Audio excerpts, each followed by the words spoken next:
Bienvenidos a UX al Suave. Este podcast es traído por Sueven Agency, la agencia especializada en experiencia de usuario. Bienvenidos a UX al Suave, un espacio donde hablamos sobre diseño e interacción en español y sin presiones. Hoy tenemos el gusto de tener a Ana Dom, consultora e investigadora de diseño. Hola Ana, un gusto tenerte hoy por acá, por fin estrenando la tercera temporada. Hola, muchas gracias por invitarme, realmente. Estoy muy contenta de estar acá y muy feliz de que estés haciendo esto, me parece súper importante. Sí, estrenando tercera temporada, vamos a ver si llegamos al capítulo 50 en esa temporada. A ver, ¿cómo inicia Ana en el mundo del diseño? Yo creo que aquí es donde todo el mundo quiere saber cómo iniciaste. Yo sé que estudiaste primero, pero a ver, cuéntanos más o menos cómo iniciaste en diseño. Yo soy un bicho raro y creo que en diseño de interacción, en UX, en América Latina, todavía vemos muchos bichos raros con pasados eclécticos. Yo hice una maestría en MIT que se llamaba Estudio de Medios Comparados, donde me puse a hacer mucho trabajo etnográfico. Y estaba estudiando fans y cómo la gente se relacionaba con la tecnología y cómo la gente se apropiaba de las cosas. Y era muy distinto a todo lo que yo hacía antes, porque yo en realidad venía del periodismo y luego de la producción de cine y de música en Centroamérica, que me abrió muchas puertas y me abrió maneras de ver el mundo, pero fue muy interesante cuando empecé a estudiar esto porque me di cuenta de como que el público existía, los usuarios existían y que sus contribuciones a estas cosas eran absolutamente relevantes. Entonces como que me dio vuelta la jupa y me puse a trabajar más en cosas etnográficas. A todo esto era la crisis económica en Estados Unidos y todos los que nos estábamos graduando no estaban contratando a nadie. Entonces yo no sabía qué hacer, estaba absolutamente deprimida vivía con compañeros de casa en Estados Unidos sin saber para dónde irme y si volvía a Costa Rica, ¿qué iba a hacer? No sabía. Como que había estado trabajando en investigación para UX en MIT, no me había dado cuenta que eso tenía un nombre, que creo que es un poco lo que nos ha pasado a muchos. Me pasó que un antropólogo me llamó y me dijo, te pones a trabajar conmigo, y al mismo tiempo mi compañero de casa, Daniel Cardoso, que da clases en Carnegie Mellon ahora, lo quiero reconocer públicamente, decidió que yo iba a trabajar en esto. Y me consiguió trabajo en el estudio de diseño que preparaba conceptos para Samsung para Estados Unidos. Entonces preparábamos los conceptos de lo que iba a suceder en 5 años.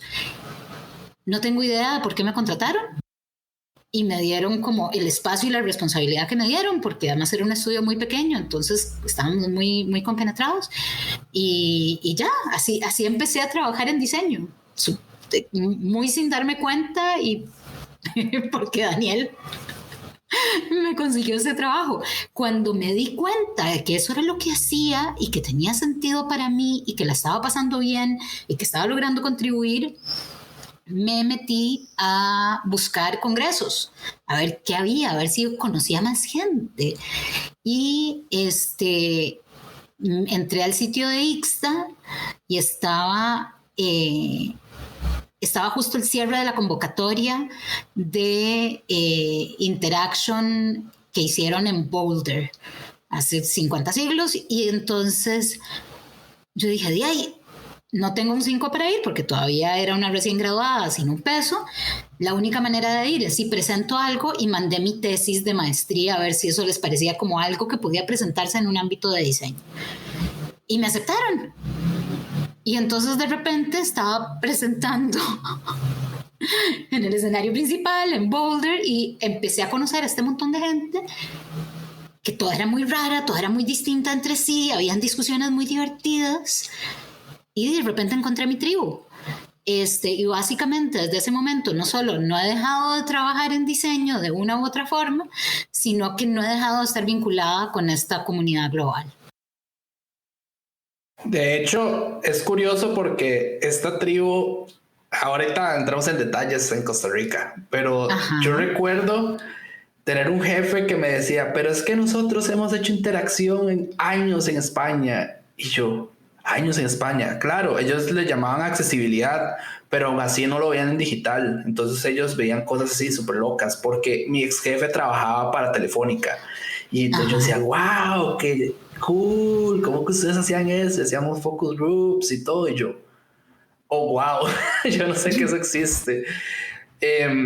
Pero me parece muy increíble, digamos, eso que vos llegaste y enviaste también tu trabajo y te lo aceptaron, ¿verdad? ¿Puedes comentarnos un poco más de qué era o es confidencial? No, para nada. Es absolutamente público. De hecho, una amiga mía hace poco me hizo la crueldad de leerse la tesis. Que esas cosas que uno cree que ya nadie más se las va a leer.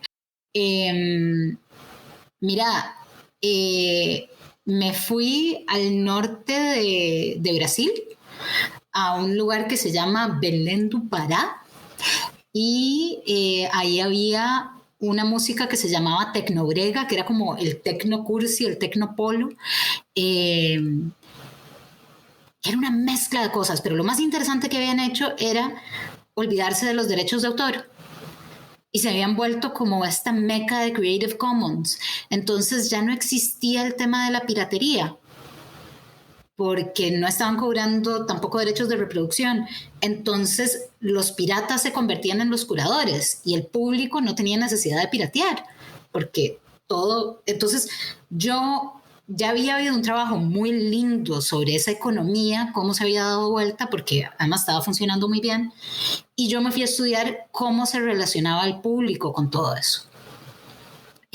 Cómo se apropiaban de la música, qué rol tenían, cómo se relacionaban más de tú a tú y cómo el público se convertía en un atractivo más de esta escena de la música de tecnobrega en Belén, donde es un lugar de 1,5 millones de personas y hay, no me acuerdo ahorita, pero era como 5,000 fiestas de tecnobrega al mes. Oh, wow, es un montón. Entonces, claro, hay como toda una estética y están los conciertos y después están como las fiestas con los DJs que tienen escalas desde épicas a el sound system que le habían pegado una bici y estaban en un parque, ¿verdad? Pero eso sucede todas las semanas, todo el tiempo en Belén, entonces es una parte muy importante de la vida cotidiana, ¿verdad? No, era sobre eso y entonces cómo se convertía, cómo se modificaban las relaciones, cómo se apropiaban de la tecnología y cómo había como intercambios de capital simbólico y también de capital económico y cómo esa relación había cambiado completamente. Sí, estoy buscando información. Yo no conocía el género. De hecho, yo creo que nadie lo conoce si no vienen de Brasil, ¿verdad? Y es increíble. Ya no está en su auge, claramente, pero además en Brasil tienen esta cosa maravillosa de como apropiarse y resignificar cosas, ¿verdad? Entonces estabas oyendo un mix de tecnobrega y salía Britney Spears y todo tenía sentido y todo sabía tecnobrega. Era muy loco. De hecho, les pasa con el bossa nova. Yo un día de estos andaba comiendo en un restaurante y escuchaba Bad Bunny en bossa nova. Entonces yo me quedé como, ok. Entonces era como la música del restaurante y yo, ese es Bad Bunny. Era una canción de Bad Bunny en bossa nova, digamos. Y yo, ok. Y eran como un montón de canciones así populares en bossa nova. Y yo, ok, directamente de Brasil. Es fascinante. La cultura brasileña en ese sentido es fascinante porque además es una relación. Hacen esto sin que sea excluyente, sin que sea opresiva esa apropiación. No sé, o sea, no voy a negar que hay problemas, muchísimos problemas sociales, raciales, todo eso. Pero este manejo de la cultura con esta manera de relacionarse con la cultura con tanta libertad es fantástica. O sea, en el carnaval en Bahía, la gente bailando de todas las edades, todos bailando juntos, todos los temas, desde las cosas viejísimas a las cosas más nuevas, ¿verdad? porque como que esas barreras artificiales que a veces nos ponemos, ellos las ignoran, o por lo menos eso fue lo que vi, y hay mucho de que aprender de todo, de esa manera de relacionarse, pero sí. Ahora, cambiando un poco de tema, ¿cómo te diste cuenta que lo que estabas haciendo era diseño de interacción? ¿O cuándo supiste que era el nombre correcto, digamos? Porque yo creo que fue por la asociación.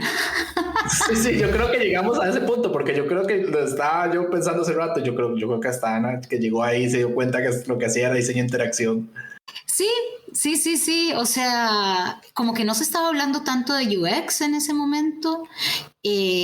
Había una comunidad muy activa y histórica, digamos, también de arquitectura de información, pero lo que yo hacía no era arquitectura de información. Entonces, y en esta tribu, digamos, encontré como que había un espacio para mí, sin tener que llamarme a mí misma diseñadora, porque yo todavía, yo trabajo en diseño, pero yo no soy diseñadora. Sí, yo creo que ese es un punto que hay que aclarar un poco aquí. Aunque, digamos, hablemos de diseño de interacción, hay diseñadores de interacción que no diseñan. Ana es una, yo creo. Sí, ¿verdad? No me estoy equivocando. Ana María. Bueno, sí. Sí, no, tenés razón, sí, Ana sí diseña. Bueno, en el caso, yo creo que han llegado acá a UX al Suave, solo vos. ¿Y qué más? Vamos a ver. Bueno, Danilo ahora tiene un rol más administrativo. Pero sí, yo conozco muy pocos diseñadores de interacción que no diseñan, tenés razón. Es que yo por eso yo trabajo en investigación y en estrategia para el diseño. Informo el diseño. Ayudo a guiar el diseño. A veces trabajo más en la parte organizacional de las empresas. Pero yo no voy a ser la persona que hace un diseño final. Puedo estructurar un journey, meterme más en la parte de diseño de servicios, y eso es diseño, ¿verdad? Pero cuando ya hablamos de puntos de contacto, no soy yo. Es otra persona, y un montón de gente maravillosa y talentosa para hacer eso, así que ¿para qué voy a meter yo la cuchara ahí? No, de hecho sí está bien, de hecho esa era la idea, para que la gente conozca la diferencia, porque la gente piensa que el diseño de interacción es totalmente diseñar en una computadora y hacer wireframes todo el día o prototipos todo el día. Hay gente que es investigadora. No, y hay gente que está pensando además más en los flujos y la estructura, ¿verdad? Hay un montón de momentos y de especialidades y de cosas para las que somos mejores o peores. También, no sé, cuando yo empecé a trabajar en cine aquí en Centroamérica, y todo el mundo hacía todo, ¿verdad? Porque ¿qué nos quedaba? No, el cine latinoamericano era así. Si trabajaba con gringos, todo lo tenían súper segmentado, ¿verdad? Porque además había sindicatos y vos no podías hacer lo que hacía el otro y qué sé yo. Creo que en el diseño en América Latina, como que esos dos mundos conviven. Tenemos espacios donde todo el mundo hace todo porque ahí se necesita. Y si yo necesito diseñar un afiche para algo dicho, lo voy a hacer, por supuesto, pero no, yo no me contrataría para hacerlo. Y al mismo tiempo, como tendemos a estar repartidos y trabajando mucho con empresas transnacionales, también de repente nos encontramos en espacios donde la gente solo hace un pedacito del proceso, ¿verdad? Uh-huh. Correcto. Entonces, como que esos dos universos están conviviendo, y no está mal, nada más necesitamos saber que existen y entender dónde queremos estar y dónde nos hace bien estar. Sí, de hecho ahora hay gente que se especializa. Hemos tenido aquí varios y muy buenos diseñadores de servicios. Ajá. Y eso es totalmente diferente. Y hemos tenido también diseñadores interactivos.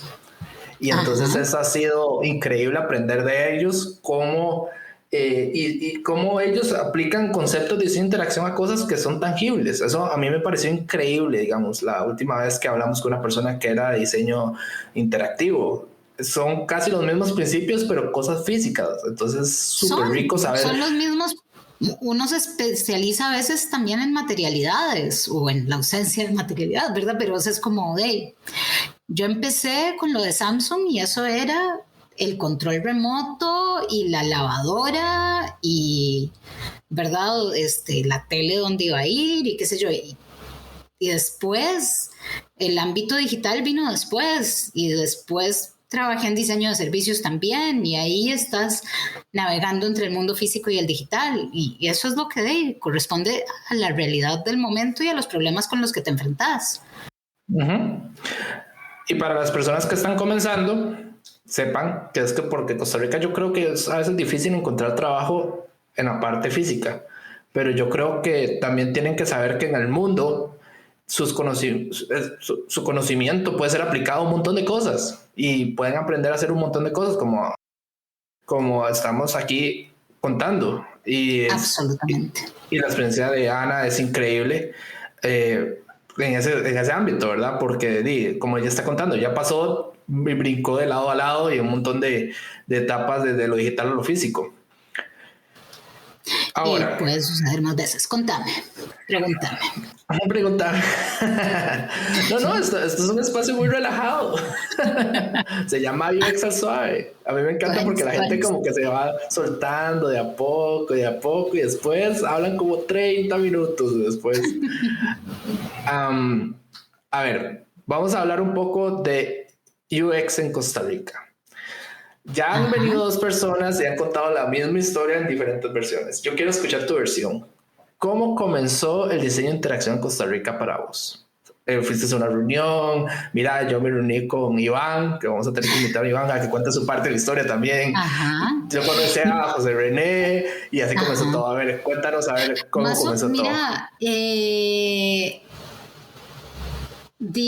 desde mi punto de vista, a ver, yo no creo, o sea, el diseño de interacción en Costa Rica estaba empezando antes de que yo volviera.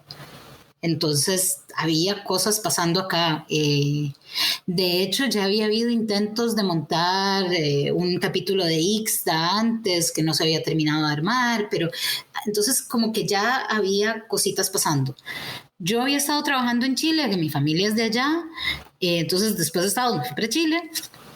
Y un día vine de vacaciones a Costa Rica y una amiga me invitó a ir a la Veritas a conocer qué estaban haciendo ahí.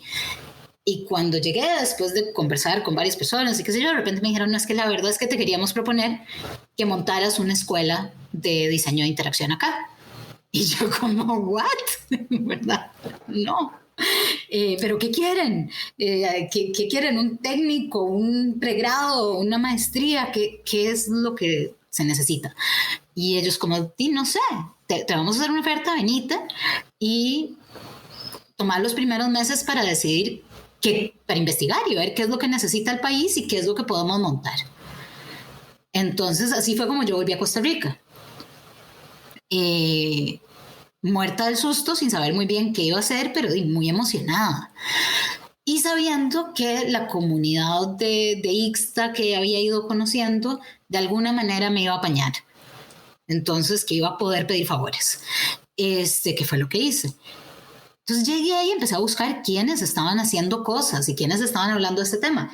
Efectivamente, ahí me topé con Iván Alarcón, que estaba montando esto de UX Costa Rica como grupo. Y yo andaba en la línea de montar un capítulo local de Ixta y entonces como que al final se fusionaron esas dos cosas. Entonces, no sé, tuvimos una reunión en la Veritas, en la sala de juntas. Supongo que eso es de lo que se acuerda la gente, que era una reunión de traje. Esa historia está buenísima. No, la gente lo que sabe es cuando se hizo una reunión de UX Costa Rica y llegaron todos. ¿Pero fue ahí? Sí. ¿Fue ahí? Fue ahí. O sea, fue ahí que llegaron todos. Sí, okay. Sí, o sea, éramos como 15, 20 personas, tal vez. Hicimos varias ahí. La sala de juntas de la Veritas era muy linda porque daba un patio y no sé, era como una sala muy como bonita, como acogedora. Entonces sí, estamos hablando de lo mismo. Yo no estoy ahí por obvias razones, pero bueno, sí me contaron. Era abierto y era de traje, ¿verdad? No era como sino como de veámonos las caras, conozcámonos y veamos cómo es la cosa. Había como decisiones, había como perspectivas un poco distintas, y creo que una discusión que empezamos a tener en ese momento se ha vuelto todavía más relevante en este momento y seguirá haciéndolo, y era que si el grupo iba a ser una especie de validación de quién era un verdadero UXer y quién no, o si el grupo iba a darle la bienvenida a todo el mundo y acá vemos cómo nos inventamos. Yo sigo pensando que necesitamos darle la bienvenida a todo el mundo y aquí vemos cómo nos inventamos, porque de ahí, si no, ¿cómo hacíamos para arrancar? Lo cierto es que en el mundo entero en este momento se está teniendo la conversación sobre si la gente de diseño debiera tener como una licencia, porque el daño que podemos hacer en el mundo es muy grande. Sí, eso es cierto. Entonces, ¿verdad? Entonces, me sigue pareciendo una discusión válida.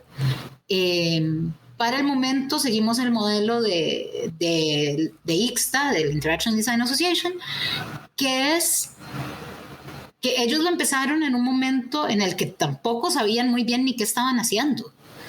Entonces, para ellos tampoco tenía sentido cerrar las puertas y dijeron, el Interaction Design Association no vamos a cobrar por pertenecer, y puede venir cualquier persona que esté interesada en diseño de interacción y quiera o aprender o compartir conocimiento. Y esa es la premisa hasta el día de hoy, alrededor del mundo, con 100,000 miembros activos en todo el mundo, ¿verdad? Pero dentro de ese mismo espacio tenemos esta discusión que estamos teniendo ahora. Entonces en Costa Rica nos lanzamos como con esa línea. Y ahí la cosa empezó a arrancar. No te diría que fue así como súper estable. Los últimos años la comunidad ha estado mucho más sólida y mucho más estable. Yo no la he estado liderando para nada.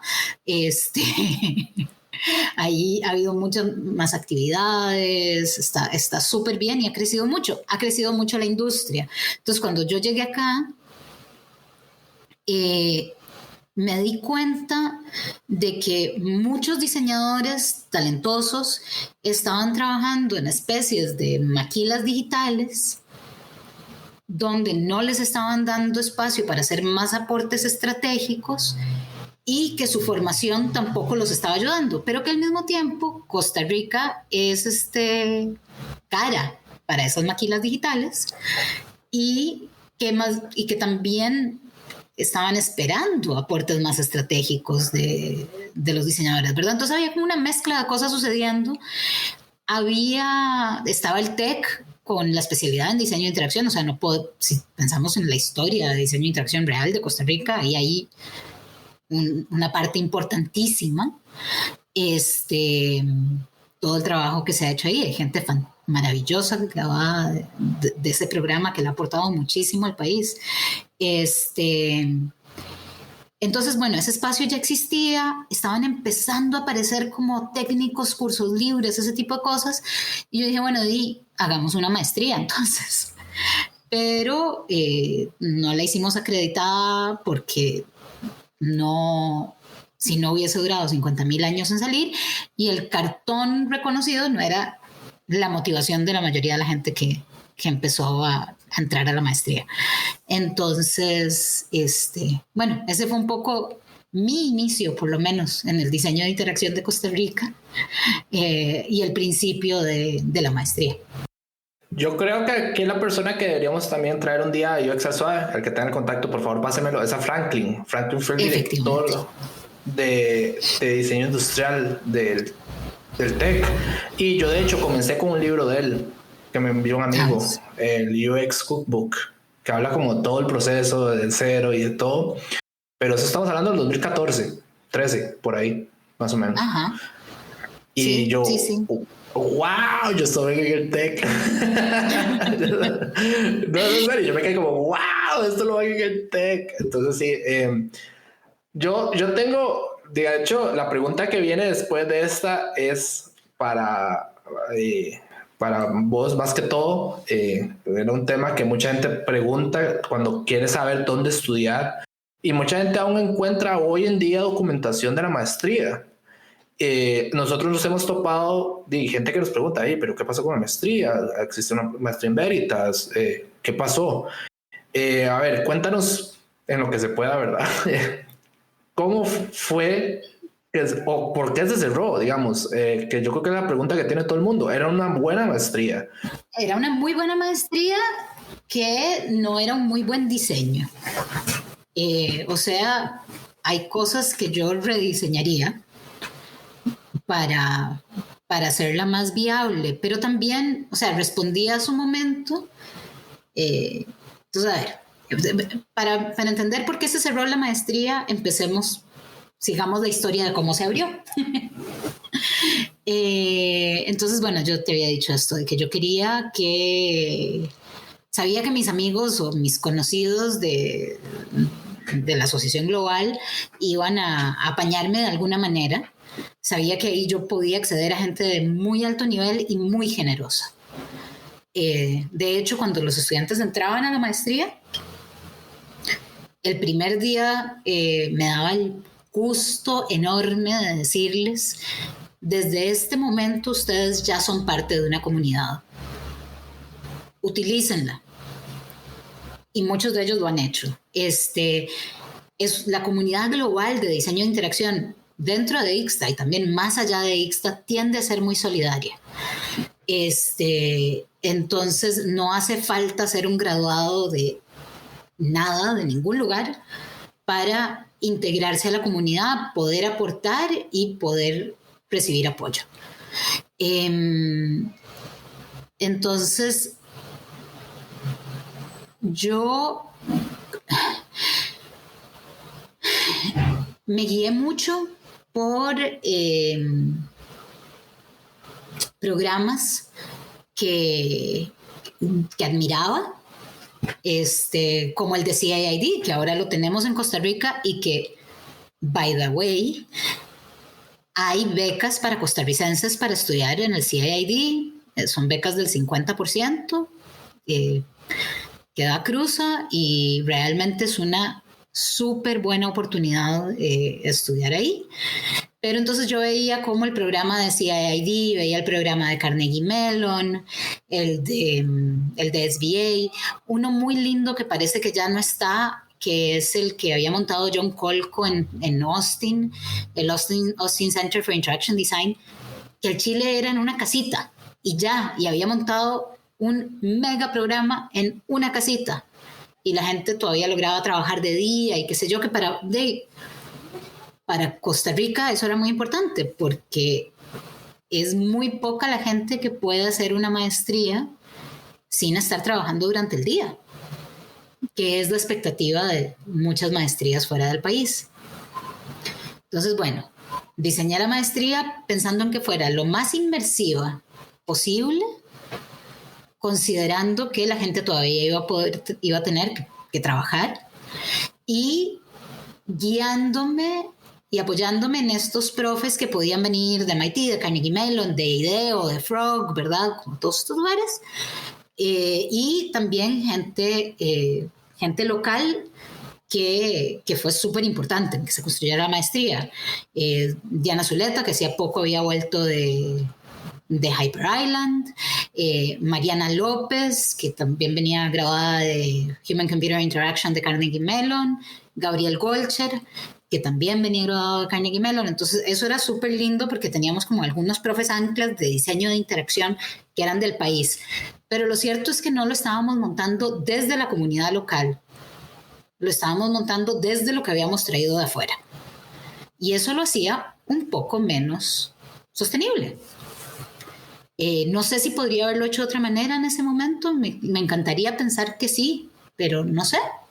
Y entonces yo me fui a un congreso de Interaction con un prototipo de la maestría que me lo diseñó Mimian Su, un mapa incompleto, precioso, y me lo llevé al Congreso y que la gente allá me lo completara, que me dieran ideas de cómo completarlo con literatura, cómo completarlo con profes, quién querría venir a dar clases, la estructura del recorrido estaba bien o no, qué les estaba enseñando que funcionaba y qué no, qué estaba haciendo falta. Y así terminé reclutando un montón de profes, que fueron como icónicos de la maestría, pero era muy matado para los estudiantes y para los profes. La gente de venir a Costa Rica un mes, estar en un apartamentillo ahí para dar clases 3 veces por semana, que eran martes y jueves de 6 a 9 y sábados de 9 a... No, sábados todo el día. Entonces al final estaban haciendo 12 horas de clases. No sé, mira, era una barbaridad. Era 12 horas de clases más el trabajo fuera de clases, entonces al final eran como 18 o 20 horas a la semana más el trabajo que tenían todos los días. Hubo varias relaciones amorosas que murieron a causa de la maestría, porque era muy difícil sostenerlo todo, entonces era difícil tener a los profes de manera recurrente y estable, y eran intervenciones muy intensivas porque era la única manera de hacerlo. Tuvimos grandes privilegios, que viniera Dan Boyarsky antes de que se pensionara, que viniera Carla Diana, etc. Pero más en inglés. Tuvimos algunas clases más focalizadas en América Latina y eso me alegra mucho, como la que dio Lloyd Anglin, pero te diría que era de alguna manera era un programa bastante colonizado desde el diseño y muy difícil de sostener. Entonces como que cobraba un poquito y me hacían el favor a mí 1 año, 2 años, pero ya seguir haciendo eso era difícil. Entre tanto, se hizo la alianza con Senfotec, me pidieron que también montara un técnico, lo hice, etcétera, ¿verdad? Todas esas cosas estaban pasando y la maestría salía a tablas. En esas condiciones la maestría salía a tablas. Pero había deseos de que generara más dinero y por otro lado yo necesitaba más apoyo. Necesitaba que la biblioteca estuviera abierta de noche para los estudiantes de la maestría, porque si no, ¿para qué les estábamos comprando esos libros maravillosos que estábamos trayendo? Momento aquí, yo quiero saber algo. ¿Es cierto eso? A ver, yo creo que aquí es donde viene un tema buenísimo, ya que está Ana aquí. ¿Qué habré dicho? Yo soy estudiante del técnico, para los que no lo saben. ¿Sí? Soy de la segunda generación del técnico. Ahorita hablamos del técnico, porque el técnico se las trae. Yo fui estudiante de Veritas antes de todo esto.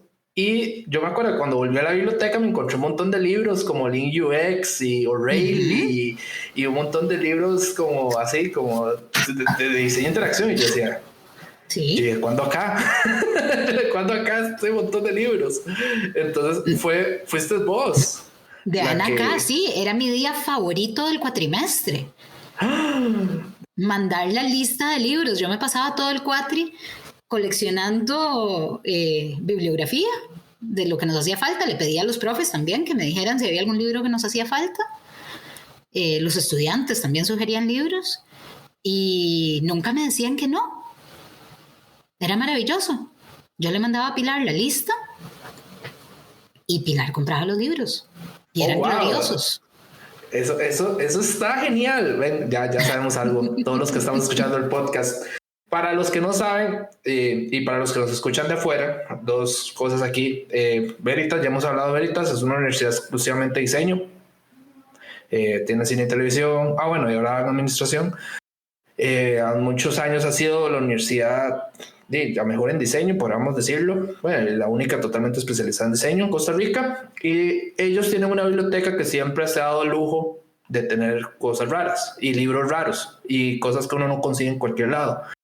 Y entonces la biblioteca de Veritas, de hecho hay gente que pide permiso de fuera de la universidad o que nunca ha pertenecido a la universidad a utilizarla por lo mismo, porque hay muchísimo recurso de arquitectura, de diseño industrial, de diseño de moda, de diseño gráfico, que Veritas siempre ha hecho el esfuerzo muy fuerte para tener actualizada su biblioteca con con grandes libros. Ahora, yo actualmente no lo sé, yo tengo muchos años de no ir, pero antes ellos fuertemente apostaban por tener esa biblioteca muy actualizada. Sí, yo también tengo muchos años de no ir, pero efectivamente se hizo una labor enorme por tener una biblioteca actualizada.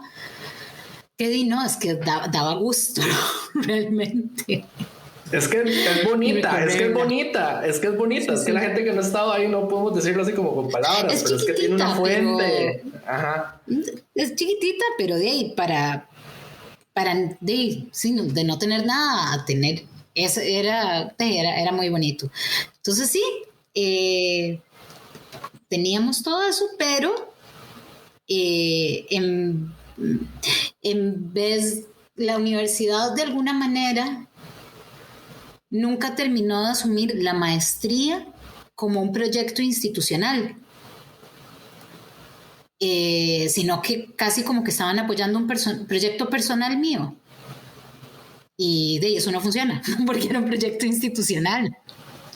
Entonces, si bien se había montado mucho a través de esto, de amigos apoyando, qué sé yo, de ahí estaba llegando el momento donde tenía que volverse algo más sólido, y ellos lo que estaban esperando es que fuera más fácil, más bien. Y ahí fue como cuando nos dimos cuenta de que no andábamos buscando lo mismo. Entonces, ya abrir la tercera generación era mucho trabajo, porque si bien no era una maestría cara para lo que ofrecía, era una maestría cara para el país. La mayoría de las maestrías acá costaban como $8,000 y esa costaba $13,000. Sin contar, digamos, si pensás en maestrías caras de verdad como la NINCAE y esas cosas, pero verdad, no. Las normales costaban como $8,000 y esta costaba $13,000. Y entonces era un esfuerzo muy grande para la gente matricularse, entonces era un esfuerzo muy grande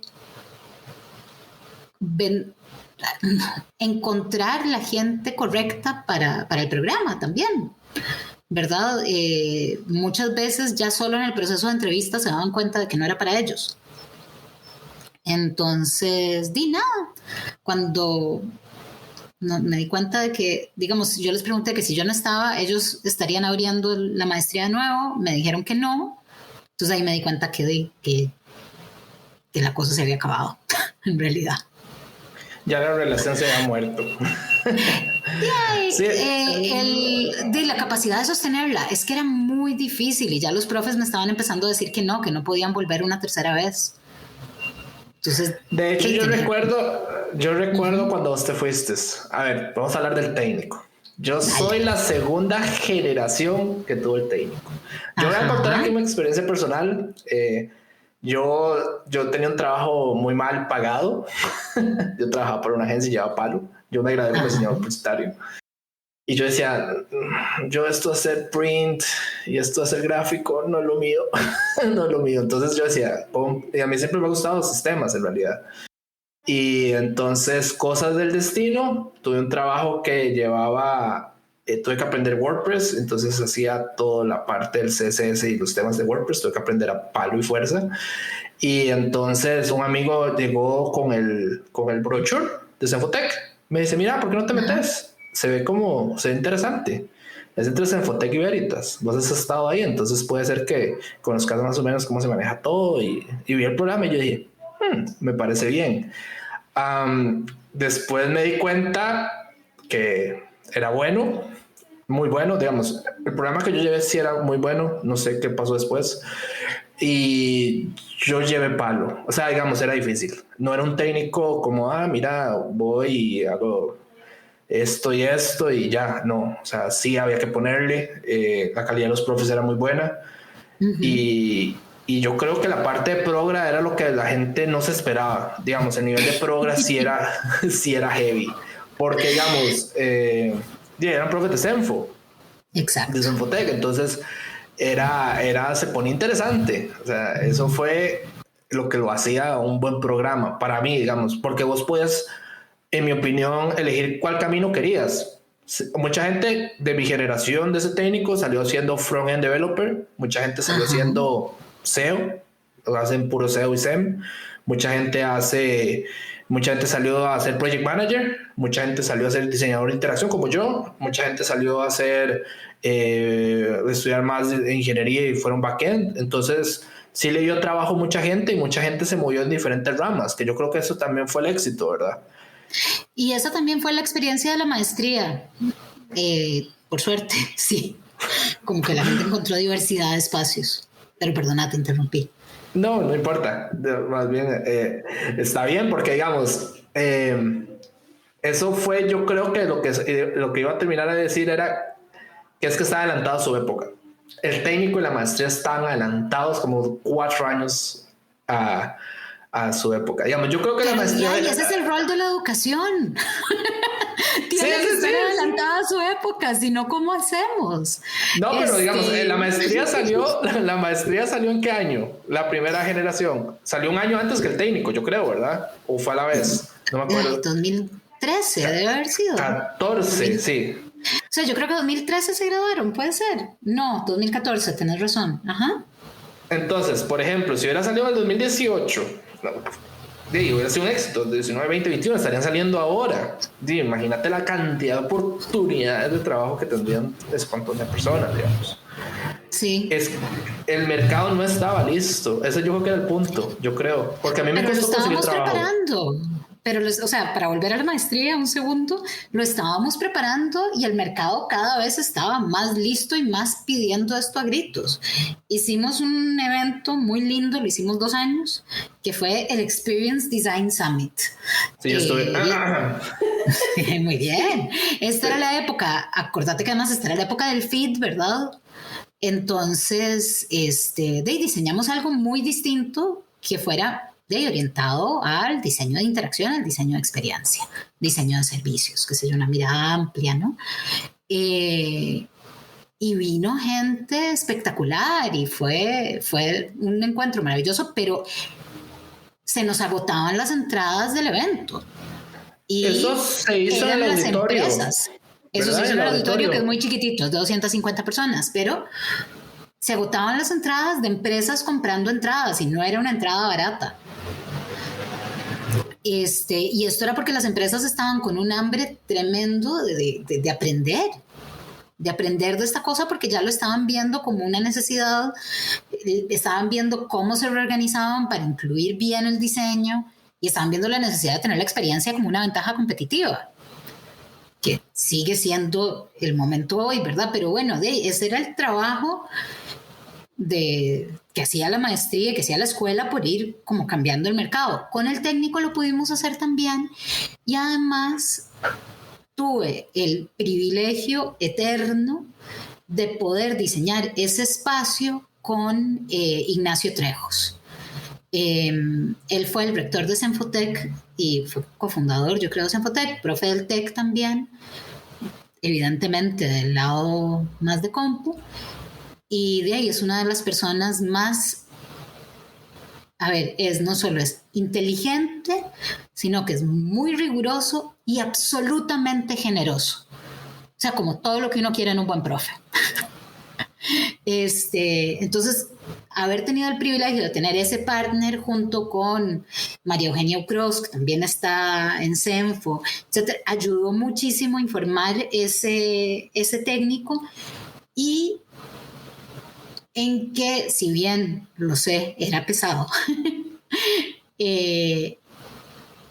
también tenía esta característica de que cambiaba vidas. No para todo el mundo, por supuesto, no es como que era magia, pero era un espacio de transformación donde la gente podía pivotear y justamente pasar de mejorar la experiencia de su pyme o mi pyme, o de redondear su experiencia desde el diseño gráfico estático, o ¿verdad? Había muchos caminos la verdad yo aprendí mucho de que ese técnico existiera. Otra cosa muy linda del técnico es que permitió formar profes nuevos, ¿verdad? Entonces, digamos, Laura Escudé, que nada, estaba hablando con ella hace un toquecito, Laura dio clases en el técnico y tenía toda la capacidad para darlas, pero era un espacio que le podía abrir, ¿verdad? Y así. No, y pasaban cosas maravillosas. Me acuerdo que Ana María Montero, no me acuerdo qué curso daba, pero que me acuerdo que les montó una tabla periódica con Breaking Bad, que no era tabla periódica tampoco, que era algo de UX. Sí, fue para interfaz SEO. Gráfica era, para SEO, No, ok. Entonces, también era muy lindo ver gente creciendo y jugando y experimentando por ahí. De hecho, lo curioso es que las generaciones del técnico, las dos primeras salió gente muy brillante. Yo echándome flores, oíme. Claro, absolutamente. Claro, absolutamente. No, fuera de todo, porque digamos, las personas que todavía seguimos en interacción, ya varias han estado en UX al Suave. Primero, y dos, qué bueno. Sí, están, podría decirse que súper bien colocadas, digamos. Y eso sí fue un cambio increíble y drástico en la vida de mucha gente, como decís vos, porque, por ejemplo, Luis estuvo acá y Luis ahora trabaja en Banco General y es una de las personas que ve un montón de cosas en Banco General. O hay muchísimos casos, Rosa con Luis también. pude trabajar en el back y sí, maravilloso, efectivamente. Y entonces yo creo que eso es lo que Rose, creo que el técnico...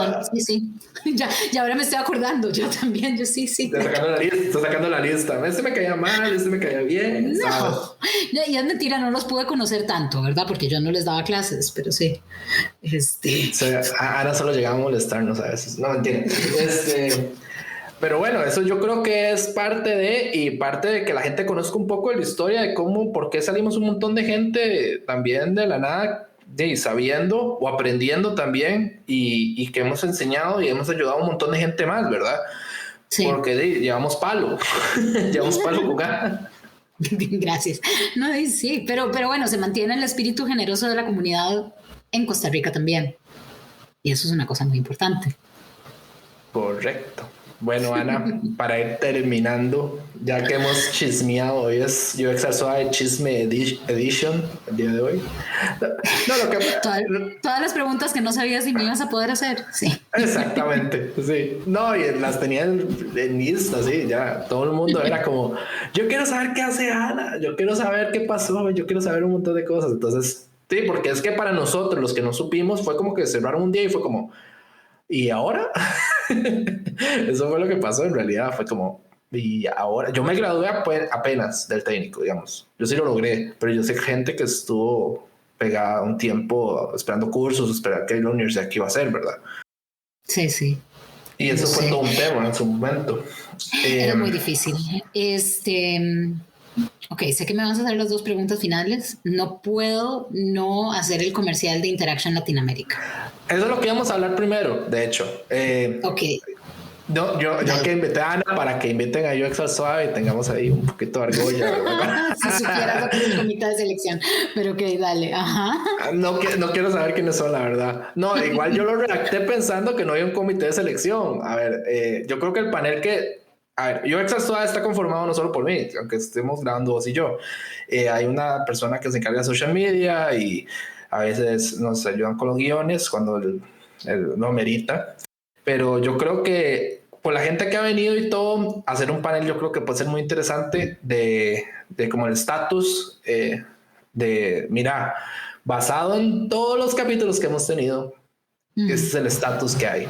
Y esto es basado en todas las personas que han venido a hablar conmigo y a escuchar sus historias. Y a veces se quedan hablando off the record, ¿verdad? Y mira, es que se me olvidó esto y esto yo creo que sería bueno para la gente y todo. Como Danilo y yo hablábamos un día, los portafolios es uno de los temas súper críticos para los diseñadores que las universidades no lo están cubriendo, ¿verdad? Ay, sí, teníamos unas ideas maravillosas con los portafolios. Queríamos hacer noches de portafolio reviews en la Veritas y que todo el mundo pudiera ayudarse y así, pero bueno, no llegamos a eso. Pero les contamos que es Interaction Latinoamérica, porque no todo el mundo sabe. Claro, pero entonces más así me doy cuenta que es el comité para mandar ahí cosas y todo. Para que ya las cosas, ya se cerró la convocatoria y el comité es hay como 40 personas de toda América Latina haciendo la preselección. Y luego hay un comité un poco... Ya no quedamos. Y luego hay un comité un poco más pequeño que vamos a trabajar la curaduría final. Pero bueno, Interaction Latinoamérica ya se ha hecho 10 años. Es el congreso de UX más grande de América Latina. Lo organizan las comunidades locales de ICSTA, del Interaction Design Association. Y el año pasado nos tocaba hacerlo en Costa Rica. Entonces, bueno, el año pasado no se hizo porque 2020, pero este año, vamos con todo, pero vamos virtual. Entonces va a ser un Interaction Latinoamérica que sabe a Costa Rica y que destaca la mayor diversidad de miradas y de voces del diseño de interacción del UX en toda América Latina. Entonces eso va a estar pasando a principios de noviembre. El sitio es ila.ixta.org. Y nada, estén al tanto, síganos en redes, en cosas, van a estar pasando cosas bonitas y va a ser un espacio necesario de conversación y de encuentro. Ojalá que sea como un abrazo virtual para todos, que nos podamos acompañar y un espacio para compenetrarnos más entre todos también como comunidad latinoamericana. Creo que parte de la oportunidad de que sea en Costa Rica es que más gente de la comunidad costarricense conozca todo este otro montón de gente en la región. Entonces, sí, eso es importante. Yo creo que tenemos de los capítulos de la temporada pasada, del año pasado, no, la primera temporada, empezamos a hablar porque se venía, que compraron las entradas. Y perdón para la gente que no vive en Costa Rica, yo lo sé, nosotros nos escuchan en Argentina y en México bastante. Yo sé que yo impulsé mucho que vinieran a conocer a Costa Rica y que, bueno, por la pandemia no se pudo, pero los esperamos este año. Yo creo que todavía no se pueden comprar las entradas, o ya se pueden comprar las entradas. Absolutamente se pueden comprar las entradas, sí. Entonces, cosa de que vayan a ila.ixta.org. Pronto vamos a ir saliendo ya con más datos de la programación. Y nada, ya solo de recibir las 800 propuestas que recibimos, es maravilloso sentir la presencia y la profundidad y la diversidad de esta comunidad. El evento va a ser a principios de noviembre. Prometemos que va a tener sabor a Costa Rica. Y nada, veámonos ahí. Solo un anuncio. UX al Suave mandó su propuesta sin saber que habían 200 personas revisando, la verdad. Entonces yo creo que ya no la van a aceptar, para que sepan las personas que nos escuchen. No, es una cosa, a ver, son varios temas. No sé, no tengo idea. Pero lo que te puedo decir es que sí, llegaron muchas más propuestas de las que esperábamos. Así, eso es bueno, eso es fantástico. Eso es bueno. Por otro lado, a diferencia de años anteriores, cuando es en vivo, tenemos menos espacios. Porque para generar una experiencia compartida, no vamos a tener varias salas abiertas al mismo tiempo, sino que solo una, donde todos vamos a poder estar. Y eso significa que hay menos propuestas. Hace la labor de selección más difícil, pero así que lo cuento porque me parece importante. Para que ya no quedemos y no te sientas mal, así como, no, mentira. No, es un privilegio y estar pudiendo curar esa programación y contando un cuento que tenga sentido, que todavía no sé cuál va a terminar de ser ese cuento, ¿verdad? Porque eso emerge de las propuestas. Pero sí es como una labor distinta cuando es solo un track y estamos todos juntos, pero creo que eso también va a hacer que la experiencia sea muy linda. Probablemente sí vayamos a estar, vamos a estar y vamos a comprar la entrada, y aunque no nos inviten, vamos a ir más les vale que estén. No, siempre hemos apoyado a la comunidad, porque nos han apoyado un montón cuando comenzamos y todo. Entonces ya es como la hora de retribuir un poco del apoyo que nos han dado. Pero ahora sí, las preguntas finales para no quitarte más tiempo el día de hoy. Tu peor error y por qué. Así, vamos a hablar de los errores pasados. Estamos abriendo temporada. hemos tenido errores de diseñé esto, yo lo veo ahora, me da vergüenza, lo quiero meter en una caja, diseñé sin requerimientos, diseñé sin un prototipo, mandé a hacerle a un cliente que hiciera un stand que no funcionó, no voy a ser la persona que lo dijo después en off record, mira, estaba aprendiendo y yo le cobré a un cliente $200 y después me pagó 100 y no lo volví a ver más en mi vida. Tenemos varios errores que no han pagado, todas esas cosas hemos tenido, aprender a cobrar, Dios mío, qué error. Mira, a ver, hay como errores abstractos que pasan como por no, que terminan a veces en no cobrar cosas que uno debería, que es no creérsela, no confiar en mi propia voz, entonces autosabotearme un montón y sufrir muchísimo preparando cosas. David Morera, que es graduado de la maestría, me ha visto en los peores ataques de inseguridad del mundo, volviéndome loca porque no sé cómo voy a montar el taller de diseño de servicios que di en Brasil o el keynote que estaba dando en Brasil y yo, ¿verdad? Paniqueando, y la verdad, si me hubiera relajado un poquito, me hubiera pasado un poco mejor y hubiese salido bien, y creo que todos tenemos que darnos más chance, ser un poco más amables con nosotros mismos. Eso por un lado. Por otro lado, así como hay un error concreto que me da mucha risa al día de hoy, que fue para un cliente, estaba montando personas, que no siempre las monto, pero estaba montando como un set de personas, así como los distintos personajes que teníamos, y había uno que era el más parecido a todo el equipo, a todos nosotros, pero nos caía re mal. Y nunca le pudimos diseñar nada para resolverle los problemas porque a todos nos caía muy mal. Entonces, diseñar personas que no generan empatía es un grave error. Tenemos que siempre encontrar la verdadera empatía en esos espacios medios de ficción, porque si no, vamos a dejar públicos excluidos. Así que ese fue un error. Muy buen error, muy buen error. Fue un error muy difícil. Es que además me da mucha risa porque me acuerdo de la persona todavía y es que nos caía tan mal a todo el equipo. Ya, eso fue. Y mira, yo creo que lo mejor que se puede hacer ahora para comenzar es bastante obvio dentro de todo lo que he venido diciendo, pero es involucrarse con la comunidad.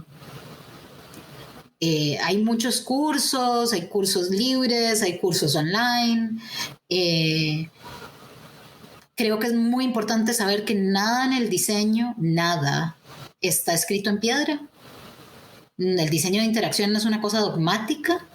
Entonces, si hay gente diciéndoles verdades absolutas, cuestiónenlas. Y así se van a dar el chance de aprender y de contribuir a la disciplina. Pero lo más importante es conocer y reconocer a la gente que tenemos cerca y aprender de cómo se está resolviendo acá y de cómo se está inventando la cosa acá. Un poco a qué sabe el diseño de interacción en Costa Rica. Y por suerte es una comunidad muy abierta. Entonces es ir haciendo esas conexiones. Y bueno, entonces está el grupo de Facebook, está Instagram, qué sé yo, todas esas cosas. Hay espacios de mentoría también que se dan a partir de eso. Y por supuesto, estaremos haciendo Interaction Latinoamérica y todos serán bienvenidos. Ahí también va a haber espacios para conocer más gente. De hecho, fue que aquí se me adelantaron con la pregunta de cuál era el consejo para alguien que quiere iniciar en este mundo, pero ya más o menos nos contaron, más o menos que es como tienen que comenzar. Me habían dicho que esas eran las dos preguntas que sí. Yo sé, perdón a los demás porque normalmente esas dos preguntas se las hago así de golpe porque me encanta ver la expresión de la gente. ¿Cuál ha sido mi peor error? ¿Cuál ha sido mi peor error? Y entonces la gente empieza a maquinar, pero yo decía aquí fue más como yo sé la respuesta, entonces no importa, voy a adelantar. Pero sí, yo creo que esa es la parte más importante. Siempre hablamos de la comunidad, la gente que está comenzando en esto, sin importar el país, busquen su comunidad. Nosotros somos muy, muy, muy apegados y todos nos conocemos, sea físicamente o digitalmente. no mordemos, como decimos nosotros. Y hay gente que sabe un montón de cosas, hay gente que sabe muy poco, pero quiere aprender, hay gente que sabe el doble que uno, y hay gente que le puede ayudar a solucionar un problema si lo tienen. Entonces, en serio, la comunidad es muy, muy fuerte. Y como está contando aquí Ana hoy, esto no es una ciencia exacta. Mis personas, mis usuarios son diferentes a los que ustedes tienen, son a los que Ana tiene, todos son diferentes. Y eso es lo que hace bonito este trabajo, poder ayudar a las personas a que puedan hacer mejor o más fácil su trabajo o lograr sus objetivos. Muchísimas gracias, Ana, por venir hoy. Gracias a vos, Paco, estuvo súper divertido. A la gente le encanta venir. Yo no sé por qué le dices tantas vueltas y me dejas en pista y todo. Te juro que es despiste, pero bueno, está bien, ya regaño en el aire, está bien, está bien. Bueno. Ana es una persona tan ocupada que yo espero un año para que viniera. Así. Bueno, que estés muy bien. Esto fue UX al Suave. Nos pueden seguir en Instagram, Twitter y Facebook. Hemos iniciado la nueva temporada, cada capítulo cada jueves. Muchísimas gracias y hasta pronto.